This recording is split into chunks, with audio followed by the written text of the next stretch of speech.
விரதம் இருப்பதன் மூலம் உடலில் உள்ள புற்றுநோய் செல்கள் அழியும் என்றும் சஷ்டி விரதம் உள்ளிட்ட விரதங்களை பின்பற்ற வேண்டும் என பாஜக முன்னாள் மாநில தலைவர் அண்ணாமலை தெரிவித்துள்ளார்.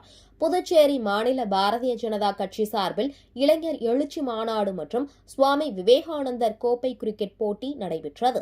அதில் வெற்றி பெற்றவர்களுக்கு பரிசளிக்கும் விழா புதுச்சேரி அண்ணா திடலில் நடைபெற்றது. இந்த நிகழ்ச்சியில் தமிழக பாஜக முன்னாள் தலைவர் அண்ணாமலை சிறப்பு விருந்தினராக கலந்து கொண்டு வெற்றி பெற்ற அணிகளுக்கு பரிசுகளை வழங்கினார்.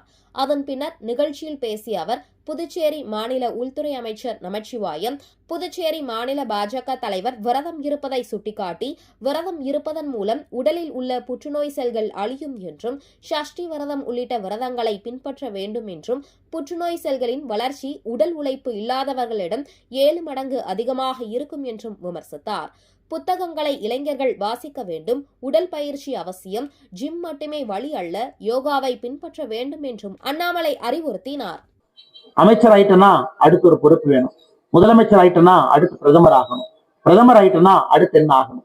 ஆனால் மனிதனுக்கு பொறுத்தவரை ஒரு பணமோ ஒரு பொருளோ ஒரு பொறுப்போ ஒரு பவரோ அது நிறைவு என்பதற்கு அர்த்தம் இல்லை. அதனால தயவு செய்து நம்முடைய இளைஞர்கள் ஒரு தன்மையோடு ஸ்டெடியா ஆரோக்கியமான வாழ்க்கையை நீங்கள் வாழ வேண்டும் என்றால் ஏன் பிறந்தேன் என்பதை நீங்கள் கண்டுபிடிக்க வேண்டும் என்று நான் நினைக்கிறேன்.